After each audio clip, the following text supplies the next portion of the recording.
नमस्कार, सत श्री अकाल, आदाब, गुड आफ्टरनून दोस्तों। बैंक निफ्टी के एनालिसिस में आपका स्वागत है। पहला डिस्क्लेमर देना चाह रहा हूँ, मैं सेबी का रजिस्टर्ड एडवाइज़र नहीं हूँ। मैं जो भी आपको नॉलेज देता हूँ, वो अपनी प्रैक्टिकल नॉलेज के हिसाब से देता हूँ। आप इसके ऊपर एजुकेशनल वीडियो को समझकर पेपर ट्रेड करें। कोई भी आप अपना ट्रेड करना चाहते हैं, वो अपने फाइनेंशियल एडवाइज़र की सलाह से, अपने रिस्क और रिवार्ड को देख के या फिर सेबी के रजिस्टर्ड एडवाइजर्स की सलाह से आप अपना ट्रेड ले सकते हैं। बैंक निफ्टी का एनालिसिस शुरू करते हैं। आज बैंक निफ्टी 151 पॉइंट ऊपर बंद हुई है इस वाली कैंडल से। कल की क्लोजिंग थी 43,851 की, आज 44,002 के आसपास ये बंद हुई है। जैसा कि हम पहले भी डिस्कस करते आ रहे हैं कि ये जो 44,100 है, ये एक तरह से लक्ष्मण रेखा बना हुआ है अभी बैंक निफ्टी के लिए। जब तक ये 44,100 150 को पार नहीं करेगा तो बुलिशनेस हमें कम दिख रही है। अगर ये 44,150 या 200 को पार करके ऊपर सस्टेन करता है 1 या 2 दिन, तो ही कुछ बुलिशनेस आ सकती है, जो कि इसको फिर 44,800 और 45,000 तक के लेवल तक लेके जा सकती है।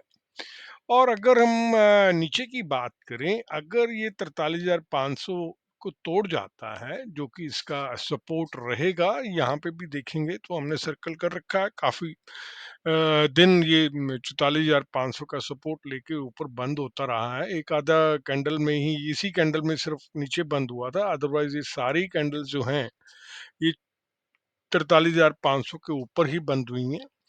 तो यहाँ पर भी ये एक आधी बारी इसने टच करा है, 43,500 को टच करने की कोशिश करी है, बट नीचे बंद नहीं हुआ और ऊपर ही बंद हो रहा है।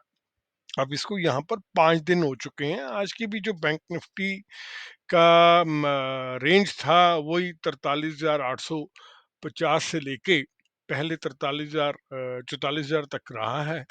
बीच में 44,000 को एक आधा बार पार करने की कोशिश करी है, पर सक्सेसफुल नहीं हो पाया, तो नीचे आके वही 44,002 पर बैंक निफ्टी बंद हुई है।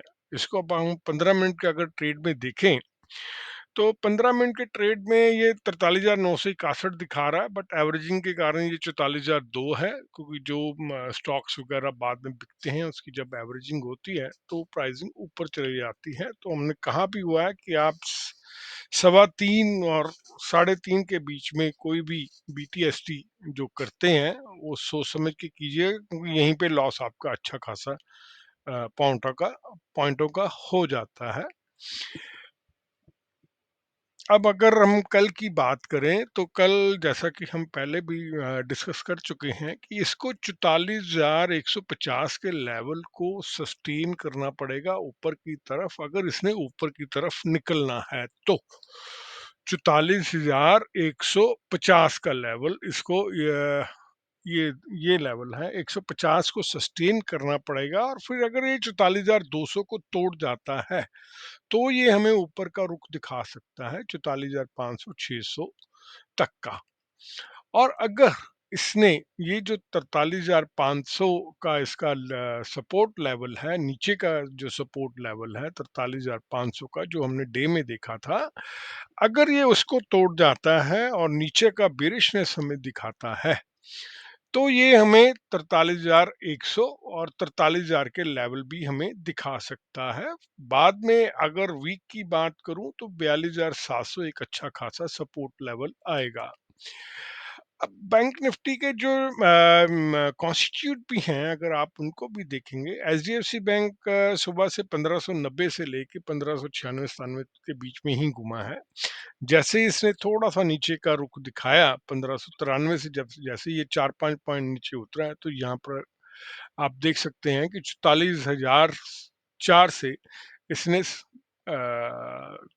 43,961 का लेवल हमें दिखाया, मतलब 50-60 पॉइंट इसने यहाँ पर शेड करे हैं इमीडिएटली। ये वाली कैंडल में 95 पॉइंट थे, और ये वाली कैंडल 150 पॉइंट इसने शेड करा है जाते जाते आधे घंटे के बीच बीच में। अब अगर एसडीएफसी जो इसका 1580 का लेवल है उसको सस्टेन करता रहेगा और ऊपर का रुख दिखाएगा, तभी इसमें कुछ बुलिशनेस बैंक निफ्टी में आती है। क्योंकि जो इसका साथ है वो आईसीआईसी बैंक भी इतना ज्यादा नहीं दे पा रहा, और साथ ही एसबीआई में भी थोड़ी सी प्रॉब्लमेटिक एरिया है, नहीं स्टार्ट, एक तरह से इग्नाइट कहते हैं ना, कार को इग्निशन नहीं मिल रहा। तो इसी वजह से ये ट्रैफिक जाम जो है, आज तो चलिए अच्छा थोड़ा सा ऊपर जाके यहाँ पे ट्रैफिक जाम लगा था, बट वही 10-15 पॉइंट ऑप्शंस में मिलते हैं, और 10-15 पॉइंट या 20 पॉइंट लेने के चक्कर में जब वो गिरना शुरू होता है तो वो 40-50 पॉइंट इमीडिएटली, क्योंकि जब गिरता है तो जो ऑप्शन के रेट्स हैं वो बहुत जल्दी फॉल करते हैं। इस बात का ख्याल रखिएगा, क्योंकि टाइम वैल्यू जो है वो बहुत ज़्यादा जल्दी रिड्यूस होती है। अब अगर मैं आपको एक चीज़ और बता देता हूँ गामा थीटा के बारे में।